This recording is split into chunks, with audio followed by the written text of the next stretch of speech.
Hello there. I'm David A. Specht, and I want to be your coach. If there's anything that I have learned in my 30 plus years of leadership and coaching, I have learned that mindset is everything. Join me and my guests as we explore the positives and negatives of that thing between our ears. This is Keep This in Mind. Welcome to Keep This in Mind, brought to you by davidaspecht.com. And of course, I am David A. Specht. And today's show, by the way, I got a new webcam and it's driving me nuts because I'm looking up and down. And you can't see this on the podcast, but just imagine I'm looking all disheveled. Today's podcast is really going to be a lot of fun.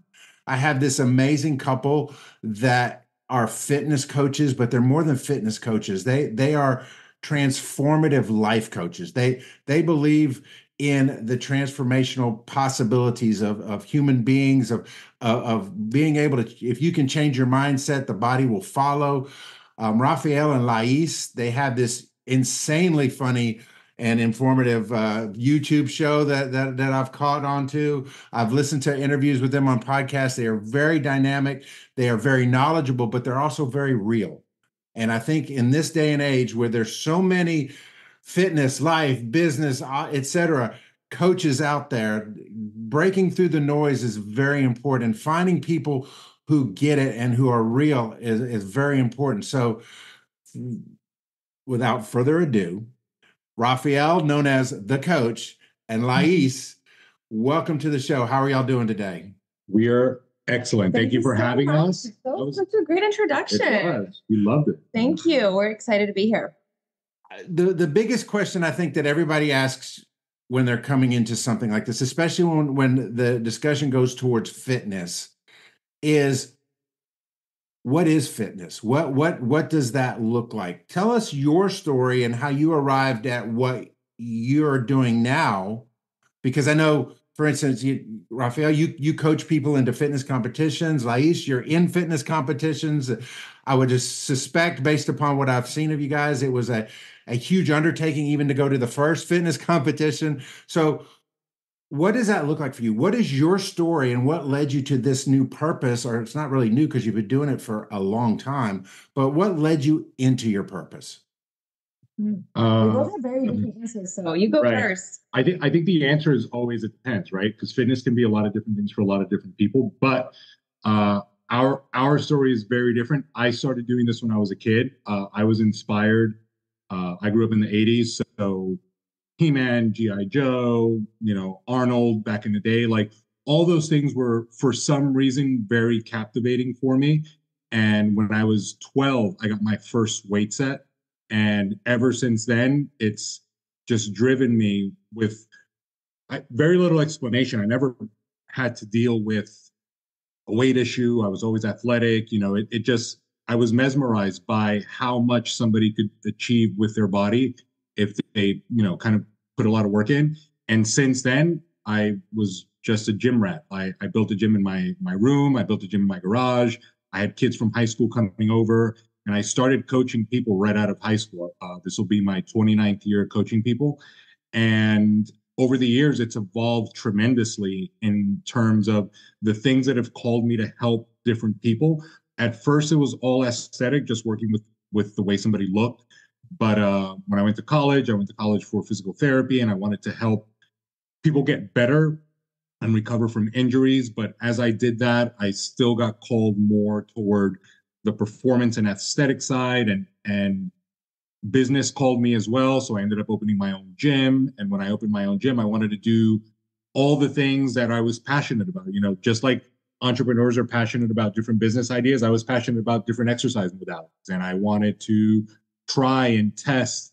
And I felt like having my own space would give me the liberty of kind of having a lab, right? And experimenting with different ideas and concepts until I kind of found my groove and kind of found the thing that I felt was going to work best with the people that I was working with at the time. But even that kept changing little by little. And a couple of years ago, after she had our son, she was... Well, our son's 9.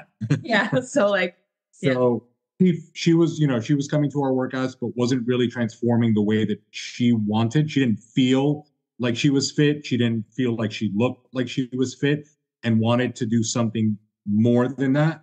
And, we've always told people that if you want to get something better or you want to accomplish more than what you have to set a bigger goal. So we started exploring with the idea of something bigger and something with a timeline and deadline in that. And that's kind of how we fell into that first fitness show. And she can tell you the story of how she landed there. But since there, like, we've continued to evolve the way that we've coached people based on the people that we work with, because most of the people that we work with are not full-time athletes. They are moms and dads, they have businesses, they have jobs, and this is something that they want to fit into their lifestyle.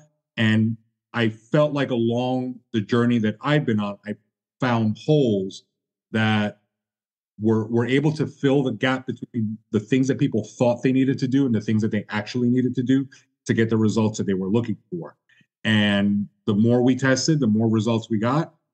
And after that, we had so much proof that it kind of became undeniable that there were other ways and other things that people could do that didn't require living inside of the gym to get better than average results. As a matter of fact, all the way to the stage. Yeah, I think for me, like, I was not mesmerized by the gym growing up. I never stepped foot in a gym. Nothing about it called me. I grew up like most other girls. I danced and, I did activities, but I was not a gym person. Even in my early 20s, it was never really something that I did.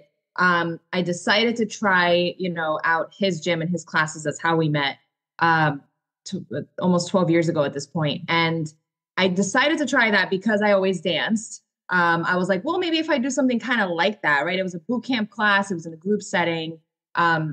There were other people there. It didn't require me walking into a gym that was super intimidating and going and sitting on a machine that I didn't know how to work. And kind of like coming up with something. I was like, well, it's a class. There's an instructor. There's other people. How different from a dance class can this be, right? Except with dumbbells. And that's kind of like how I started, and got into fitness. And like he mentioned, I worked out, obviously, when we met throughout my whole pregnancy. I had my son. I bounced right back. And I also never really had an issue with weight or anything like that. But I didn't really like the way I looked once I had my son. And I was really just feeling so uninspired. He's always, like he mentioned, been into fitness and into bodybuilding and into all these things. So he would watch it. And for me, it was like so weird. I'm like, what the heck is that? Like, why does someone work out that much? What's wrong with them? Obviously, over the years, I've changed my mind on just how impressive it is. We all have different goals. We all want to look a different way. But now I've come to obviously realize how impressive it is. At the time, it was all very foreign to me. The training, the bodybuilding, the way that people looked and how much they put into it. But I really was in a very unhappy place. Not only with the way that I looked, but with the way that I felt. I wasn't really working toward anything. I had a new baby. I was a new mom. And when I saw a stage that was a little bit different than traditional bodybuilding, it seemed more like fitness modeling and it had costumes. And I was like, what is this? And so that's kind of what intrigued me. And when I asked him about it, he said, yeah, you could do something like that. I'm like, yeah, but hold on. Like, I'm not going to stop eating dessert and drinking my wine. And like, I'm not going to live like these people. Whatever it is they do, I can't do that. Like, I'm a foodie. I like to go out to dinner. Like, I'm not going to, like, as much as I want to look and feel better, like, I don't want to do all that. And he's like, you don't have to. And so fast forward to what he is talking about, how he created a program, even though it had been something he'd been doing for 20 years already. He kind of created a program to tailor it to me being so difficult and high maintenance. And like, I'm a regular mom. I'm a mom, I'm a wife. Like, I can't be living off of tilapia and asparagus and have no energy to deal with my kid and no, like, just be this like walking zombie that looks good, but is starving and is tired and is brain dead because I have no food. But like most people, she had a bunch of ideas on what it took, right? Yeah. She thought it was going to take an incredible amount of sacrifice and hours in the gym that I don't have. And it was very difficult at the beginning to convince her that that wasn't what it was going to take, that all it was going to take was a level of consistency in doing the smaller things that she just wasn't paying attention to before.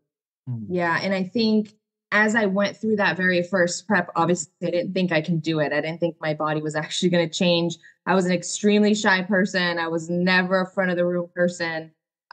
Take a picture of me or let me be on a podcast, right? Like, it was never me. And I think that as much as I set out to do that, to change the way that I looked and to have just something to look forward to other than taking care of a baby in a house, I got so much more out of that than that. Like I felt like a completely different person because there's just something so powerful about setting a goal that's big and that seems so out of reach and seeing that through. And not only in that moment seeing that through, but be like, holy shit, like I did everything to get to this place. Like I did it. Like it makes you stop. A lot of us achieve so many things every day inside of parenting, inside of work, inside of life, but we don't all stop and pay attention. And something that big makes you stop and makes you be present because it's so massive and uncomfortable. And it makes you be like, oh my gosh, like I just did that. And I was forever changed. And before I went into that show, he said to me, you might love it. And you might be like, well, the next show, I want this bikini color and I want to do that. And I want to go do a show in another state. Or you might be like, you know what? Like not really my thing, but I did it, bucket list. And the very first thing I felt when I walked off stage after I realized I didn't throw up or fall was, wow, like more women have to experience this. More moms have to experience this. And it wasn't a business thought. It was a genuine, like, because we had a gym, like my thought was never like, oh, let's build a business out of this. Like we already had a business. Right. Our goal when she did it, or I guess our business goal, our business strategy was, if I can prove that I can help somebody transform to that extent where they could get on stage in a bikini and all they had to do was a 45-minute workout, and we could have a flexible style of eating where she could still go out to dinner and still have a glass of wine and, still have the same things that our son was having. If I could prove that, then we would fill our gym. Right. Like that's all we wanted. That's all we wanted. Would you say that that's probably the biggest misconception about nutrition and fitness is the level of sacrifice versus the level of intentionality? Yeah, 100%. I think that most people think that they have to deprive themselves in order to achieve any level of fitness, whether fitness for you be, being in cardiorespiratory condition where you could run a marathon, or, being a bikini competitor where you look great on stage in a bikini. It's like whatever fitness is for you, the greatest misconception is the amount of sacrifice, that or depriving yourself of certain foods that it would require for you to achieve any level of greatness. And it's more about the intentionality than what you're depriving yourself of. And people believe it so strongly. He says it all the time. Like, I could probably change someone's religion before I change their beliefs about food and about training, because people believe it with so much conviction, what they're saying, what they've always heard. And without proof, but with belief. Okay, here's the proof. And they still can't, One of the things that I've seen in any area where transformation has to occur is the idea. I love, by the way, the fact that you did something that had a deadline on it. Like, there's a show, I'm going to be in the show and I got to be ready for the show. But so many people don't put a deadline on things. And number one, they think they can arrive quicker than they can, right? This is a long process. You're not going to see results. Oh, I skipped 3 meals today, I better go, get on the scale. The other thing is that I see is they don't see it as a lifestyle, that it's not a forever thing. And maybe because it's the mindset of I'm depriving myself, so I can only deprive myself for a short period of time. But what are some of the things that you have seen in your coaching journey that you've had to help reprogram people in their mindset? What are some of the more common things that people, they're like, yeah, I know I need to lose weight, or yeah, I know I need to get fit, or no, I don't feel good, or no, I don't like the way I look. But what is that initial first step that everybody has to go through in order to get on the right journey?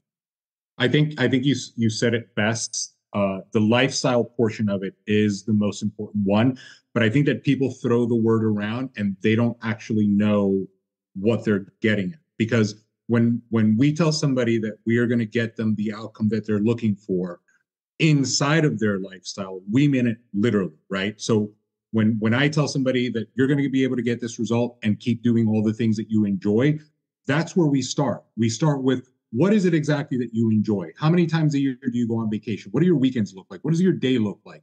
What does your actual lifestyle look like? And then can we build a program that fits into that? And I think that the biggest mistake that people make is that they pick a program that they think is going to give them the outcome, whether it fits into their lifestyle, they think about later. So it never becomes one. So you're picking this diet, right? You're not going to quit your job to follow this diet. But most people pick a diet because they saw something on the internet or their friend, and they never figured whether or not that thing would fit into their day. And our approach is the opposite. The first conversation is, tell me what your day looks like. Well, do you go out on the weekends? Do you have kids? What does your work schedule look like? Could you eat frequently? Are you in meetings all day? Are you in the car all day? When you go on vacation, what does that look like? If you went out to dinner, what would you order? All the things that actually are happening are how we build a program. So we reverse engineer the entire process. Can we get to the outcome that you're looking for without interrupting those things or making modifications inside of them so that you could keep doing them? There is where you build a lifestyle. It's the equivalent of that, drive to work every day. And I usually explain it like that. If you drive to work the same way every day, and today there is, construction and you have to take a detour, tomorrow you're not going to go back on that detour. You're going to go back the same way you go every day because that's the way that you do it. We have to find a way for this program to fit into the things that you're already doing that are non-negotiable, that you're not going to change because you've got this new result that you want. And if we could do that, then that result is sustainable. Then that result can be permanent. Then that result is something it's the only way that you could call a lifestyle. Right. It has to be tailored to you, but it also has to not feel like a burden because anyone will do anything for a week or two. Can you do it for a year or two? Right? Can you do it for as long as you need to without feeling like you're sacrificing or like you're doing something that's difficult? That's why I hate the word diet because it can't be that. We all already follow a meal plan. We just happen to be piecing it together ourselves, right? We all eat the same stuff every single day for the most part. We all go to the same restaurants when we choose to go out to eat. Like we're all creatures of habit. But for whatever reason, when something is imposed on somebody, they feel deprived. Mm-hmm. And I think that part is the most important, making sure that it's something that's tailored to somebody and that we pivot when we need to pivot and that it fits into their life, not the other way around, because life will continue to happen. We say that to all of our competitors. Your kid's going to get sick. You're going to get sick. You're going to get stuck at work. You're going to have a trip. You might sell your house. So many things happen. Life doesn't stop because you have a goal or because you want to make some changes. So this has to fit into your life. But I think the second part to that is what he always calls consistency fatigue, right? It's you're on a plan. It's exactly what you want. It works. But for whatever reason, you feel like it's difficult to pay attention. It's difficult to pay attention to what you're doing. That's what I think we see most of once somebody has been in a process for a couple of months. You're not missing anything. You have everything on your plan. You get to go out to dinner, have open meals. You get to have wine on your plan, whatever thing you like. But you're tired of paying attention to it. Mm-hmm. People have this stigma around dieting or around what they eat that it's like, yeah, but I'm not going to do this forever. It's like, you're going to measure your money forever, aren't you? You're going to pay your bills forever. You're going to know what time it is forever. Right? Measure the amount of gas that goes in. We measure everything. But when it comes to that, it's like, oh my God, am I really going to measure this food or am I really going to pay attention to what I'm eating all the time? It's like, yeah, because that's what life is. You got to pay attention to the shit that's important. That's what being an adult is. And so that's the second part to what he said, in my opinion. One of the things we talked about off camera that I think needs to be brought up, you talk about the identity shift. So many people come into, they know what they need, but they use terms like, well, I've always been, big boned, everybody in my family's heavy, my son has a phrase that says, if diabetes runs in your family, nobody runs in your family, so but there is a mindset. How does somebody begin to visualize themselves as a person who A, can do this journey, and B, can see the results of their journey before they ever start? What are some of the things that somebody can do to help make those shifts? Because I know it takes time, but you still have to decide to do that. Yeah, you have to stack enough evidence. Right. We've seen it a lot of different ways, all the way from the person that's on what would be considered a simple weight loss journey, all the way to something transformative like getting on stage. But it's the stacking of wins is important, but the kind of like the combination of reassuring and reaffirming that it's actually happening, because so many of us have done something once or for a little bit of time. You lost 2 pounds, but then you gained it back. You lost 2 pounds, but then you gained it back. So when you lose 5, everybody kind of gets nervous that they're going to gain it back. Or when they lose 10, they're not like, oh, can I hold on to this? So that's typically where we start to see that the old identity kind of wants to creep back in. It's like the person that's morbidly obese and has surgery but loses their equilibrium, right? Because they've been used to walking with all that weight for so long that they're off balance. So the same thing happens in the small increments. You feel a little bit off because your clothes doesn't fit right. So now what do? Do you go shopping for new clothes, or are you still wearing that old clothes? That old clothes is the old identity. Yeah. So there are little things that need to happen along the way that kind of like reaffirm that you are changing. And then we have to fight the, people hate change part. But along the way, you do need a new outfit. You do need a new pair of pants. You do need a new shirt. You do need to be okay ordering something different when you're with your friends or your family when you go out to dinner, because that thing that everybody says, oh, that's all you're going to eat, that thing makes you feel better. You actually feel better instead of what you used to order. You used to get, extra fries and extra cheese and extra this, and now you kind of don't even want it anymore. And so you have to make these little decisions along the way that solidify that you are transitioning into something different, but you've got to be okay with it. And I think that one of the things that's missing most is having another voice that lets you know it's okay. Because if the only people that you're talking to about your changes are telling you you're changing and I don't like it, then you're going to go backwards. Right. It's like what Dave Ramsey says, don't take financial advice from broke people. Yeah. One of the things we say all the time is if you fight for your limitations, you get to keep them. Right. And to me, what's really helped me as somebody that wasn't confident and wasn't on a journey like this is self-confidence really does come from keeping your word to yourself.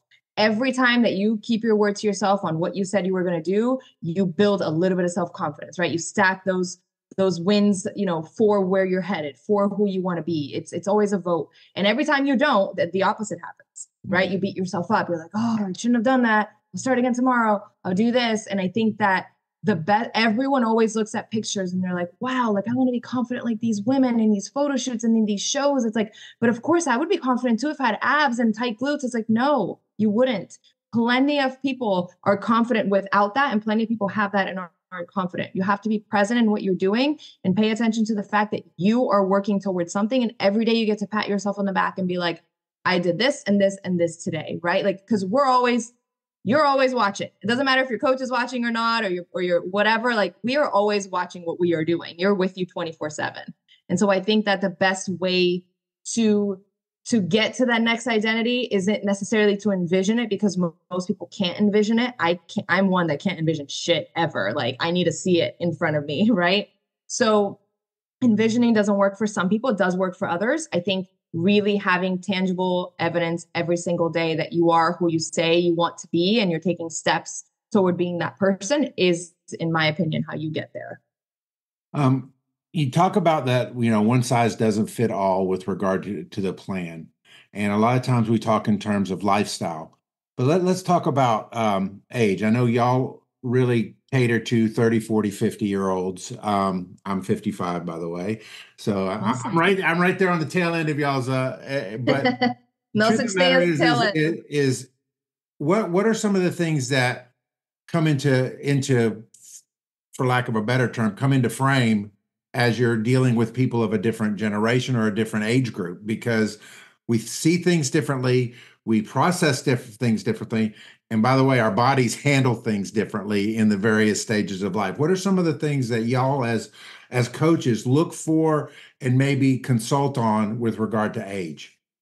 I think we always meet people where they're at and look for ways to alleviate some of the concerns. I think that there are a ton of misconceptions and ideas that people have that they've built over time. So, you take somebody who's 40 and has been repeating the same mantra on what health and fitness actually looks like for 40 years. And here I come, regardless of how much evidence I have, saying all of that is kind of wrong. And here's the reasons why. It's like, it can't be that black and white sometimes, because you're literally taking somebody's identity away from them. But if I have some level of evidence to support what I'm saying, and we can have a conversation and you can explain to me why you believe the things that you believe, if you don't have the same amount of evidence and confidence that I have, at some point, you're going to have to either let go of those and create new associations, or you're going to hold on to the ones that you have, and you're not going to necessarily get to where you want to go. And then all the different demographics have different ways of kind of like acknowledging or accepting that information. And what we have seen, or at least what I've seen, is that depending on how much time somebody's dedicated to pursuing any kind of knowledge when it comes to their health or their fitness, they are going to come with, all these preset notions or ideas. And as long as I can either reaffirm some of the ones that they have, or at least present, like I said, undeniable evidence behind new ones, then we can kind of meet in the middle and meet them where they're at and say, if you're trying to do something new, then we are probably going to have to make some changes. I've gotten people that, have done the competitive bikini thing and then say, now I want to run a marathon. That's a completely different animal, right? We cannot approach that the same. You can't eat the same, you can't train the same, but we are going to start where you're at and little by little do the things that are necessary, one step at a time, one day at a time, to get you to that next goal. And then the same person after that might say something different. And then you're getting older, you're experiencing, your body's changing all the time, right? When you're a kid, you're getting bigger, it's changing. And when you're getting older, it's getting older and it's changing, and things hurt or ache. And it's also sometimes realizing that when we get older, it's the compounding effect of our entire life that leads us to where we're at. It's not that you get older and things hurt. It's like you've done a lot of things to get you to that point that you probably haven't addressed. So we may need to address some of those now. And some of those might come, in addressing them through activity, and others are going to be addressed through food. But it's always about meeting somebody where they're at and then figuring out if they have clarity in the thing that they are trying to pursue, and then kind of like unifying the ideas where this is where you're at, this is where you want to go. Here's the plan, right? We serve as a GPS here, and I'm going to guide you every step of the way at your pace. It's the equivalent of if you've driven cross country or wherever, you put the directions in your GPS, and your GPS gives you an amount of time that it's going to take, but it doesn't factor in how many times you stop to go to the bathroom or how much gas you have in the tank, or if there's traffic, it does adjust accordingly. So our fitness journeys are just like that. We have a timeline, a deadline, a goal. We know exactly where we want to go, but along the way, we have to course correct and adjust according to our passenger and how much they're willing to do, when they're willing to do it. And as long as we know that we are getting one step closer, then we are going to arrive at our destination. We just have to have enough patience and flexibility along the way to navigate through the things that life throws our way. And that's kind of where we pivot. It's happened to us so many times that we become kind of experts at pivoting, but that's how we are able to get there no matter what. We know we're going to have to pivot on day one. Yeah, the age thing's an interesting one because I feel like everyone has a reason why they can't or why it's harder for them, right? Like for the longest time, people would be like, yeah, but you're not in your 40s, or you don't have a kid, or they'd be like, I had a C-section. It's like, I had a C-section, I have a kid, or I'm busy, or you weren't overweight, or, as you get older, like your metabolism slows down. At your age, I could lose 10 pounds in a week. And now it takes me like 3 years to lose 10 pounds, and those things are always interesting because no one says, I wonder if this is true, right? Like, I wonder if this is like scientifically true. Like, I feel this way and it seems like it is, but like, is this accurate, right? Because the metabolism slowing down and it being harder to lose weight as you get older is a myth. Your metabolism doesn't slow down because you got older, right? Can you go into a little bit of detail of that since you're the expert? Because it is a good explanation. Like a lot of times people really hold on to things without actually having the facts. Mm-hmm. So facts, go do the facts. Basically what your metabolism is just how fast you digest food and convert it into energy, right? So as we age, that person that has lost 10 pounds in a weekend 3 or 4 times, now they're 40. It's like your body isn't going to function the same way because you've put it in a situation where it doesn't want to anymore. Right? Because you made it lose 10 pounds in a weekend and then you gained it back. You made it lose 10 pounds another weekend and you gained it back. It's like you're the one sending the bad signals, right? But we blame age because we don't realize that you've got to take some responsibility for the things that you did. But it's a lot easier to say, well, now I'm older. It's like, sure, you are, and you did all those things. If you take care of a car and you change the oil, you make sure it's got the tires have air, and all of the things in the car are functioning the right way, that car is going to last a lot longer than one that you don't take care of. Same thing with your body. So as we're coming full circle a little bit here. One of the things that I have seen, and it doesn't matter whether it's health, business, personal relationships, everybody wants a shortcut, right? They want to shorten the time it takes. They want to not have to always do it. And there are obviously tools out there, and marketing plays on that desire to shortcut. What are some of the most good and bad tools out there in the areas of health? And I could bring some up, but I want to see where y'all land on these things, because we are in a fitness and health epidemic. We have a problem. People put on the COVID-20 and have added 50 on it in the last, 4 years. And yet now they want an overnight fix. What is your opinion of that? What are some of the good tools out there, if there are any? And what are some of the dangerous things that people should probably shy away from? Well, I have two things to say on that. Number one, the best tool out there is to work with somebody that can actually deliver the thing that you're looking to deliver, regardless of what that is. Like our son does martial arts, right?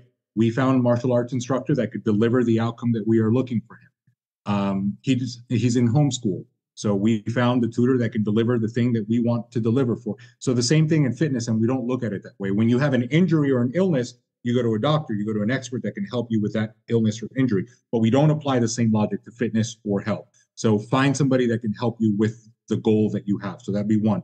The second thing is the time is going to pass anyway. And the people that are looking for a shortcut, that want the result instantaneously, don't realize that they've been trying to get that instant result for the last 2 or 3 years. And if you had just done the work for those 2 or 3 years, you would have arrived a lot sooner than the amount of time that you spent looking for the shortcut. Now, are there things that can accelerate the process? There always are, but it always depends on how much effort somebody's going to put toward the thing that they want. And if they realize that along the way, you've got to adjust to whatever your body says it's going to do, right? Like you might cut your carbs. Everybody wants to cut their carbohydrate, right? What happens when that's not working anymore? Then what, right? You've got to be ready to adjust. And that's why I said coaching first, because when your body stops changing and you need to adjust, because that's what's going to happen, who do you go to? If you're doing it alone, you don't know what to do, so you try the next gimmick. If you're working with somebody that is paying attention to your body, then there should be a solution that comes your way. And on the time side, again, you don't lose 30 pounds and say, okay, that's it. Now I don't worry about it. You lose 30 pounds and it's like, now I got to pay attention so I don't gain these 30 pounds back. Or now, do I work out more? Do I work out less? There's a constant evolution and a constant change that your body is going through. So the one thing that works today may not work 3 months from now, and you should be ready for that. And I think that people are not, because they haven't gotten that far yet, because they're still looking for the one that's going to work now. Yeah, I think it actually takes a lot less time than people think it does, right? I was postpartum, not really working out that much, and I got on stage in 6 months. That's not really a long time. But like anything else, if you apply effort and you have somebody that's knowledgeable guiding you, you can do a lot in a very short period of time without sacrificing your health, right, and your well-being. With that said, anything that's a pain point for somebody, whether it's financial, like you said, business, or whether it's somebody sick and they want to get better, or somebody's overweight and they want to change the way that you look, we all want that to be quick, because we don't want to be in pain anymore. We don't want to be uncomfortable anymore. We want to let me just not be uncomfortable. I'll do whatever I need to do so that I can get out of this. But we really don't apply that logic for a lot of other things, right? I fucking hate school, right? But we have to do it. And there is no speeding that up. Maybe nowadays you could speed that up a little bit more than you could back then. But it's if you want to be a doctor or a lawyer or insert thing, if you want to get a marketing degree, right? You don't even have to go as far as something that specific. There is no way around doing that work. And no one's like, oh my God, am I going to have to go to school for 4 years? Some people do, and then they just don't do that, right? And that's okay. But there's no way around the work. It's where did that get lost? It's where did I want this? This is what it takes. So let me do what it takes. And inside of that, there will be interruptions, and there will be moments where I don't do it as well as I should. Nobody's perfect, but it's everything you want. You can't speed up a pregnancy. You gotta wait. and you got to eat every day and take your prenatals. And it's just like, I don't know why that is so difficult for people to just come to terms with. Like any other thing in life that matters, like having a baby or getting a degree, your health, your well-being, right, is going to take some time, but it probably not as much as you think. I will tell you, if you do want something tangible, like put a date, put a timeline on it, right? Because the thing that people want quick is because they have something coming. It's like, oh, I'm going on vacation next month. Why did you wait till now? When did you book that trip, right? When did you start talking about that trip? Or I've got a high school reunion or a college reunion or insert thing that just came up and I want results right now. It's like, I understand what they are trying to say, but you also waited to the last minute, right? So you can't expect, the kind of results that take years to build. Or like nobody at the Olympics waited to the week before to start getting ready, right? It's a 4-year process just to get a little bit better. If you were there now, and if you've never been there, how long does it take to get there? So like you said, we don't apply the same rationale to most other things, but when it comes to our health and our fitness that are permanent, right? It's not like you get there and you keep it. You got to keep working at it. Like we want it really fast, but we don't necessarily do the things that are required to get it fast, which is typically have some clarity, set a timeline, set a goal, be intentional about it, and then do the things required. Like money. You can't say, oh, I want to make this much money. It's like, okay, how much? When do you want to make it by? Why do you? What are you willing to do to get it? What are you willing to do to get it? And that's why we all look different, make different amounts of money, have different levels of faith, right? Because it depends on how much you're pouring into something like that. But again, to give you something tangible, I think that most people underestimate what they can do in 6 months. A lot can happen in a time frame like that if someone's committed without necessarily giving up their life. I love that. And one of the things that I really hear from both of you is you coach the person, not the plan. And I think a lot of people miss that because they see a before and after on social media and they're like, I want to do what they're doing. And the next thing you know, you've got somebody who's selling you and coaching you a plan. And then when the plan quits working, there's, well, good luck, kind of thing. And so I believe from our conversation that's kind of what makes y'all different than most that are in this space, right? You're coaching the person, not the plan. You have absolutely. You pivot the plan as the person's body acclimates and changes over time. The other thing I want to get back to, and we're gonna close it out again. I try to keep it around 30 minutes, but you say that there's always got to be something to work towards. Whether it's a deadline, it's an event, it's the cruise, the getting on stage, if that's a desire. If I'm somebody that says, look, we'll use me as an example just for fun. I'm 55 years old. I went through a health journey and I lost, quite a bit of weight. I've put some of it back on in the last few years. I want a lifelong thing that I can do so that I can, my why is my grandson. I want to be the grandfather that plays on the floor with the grandbaby, not the one that's got the remote in the recliner.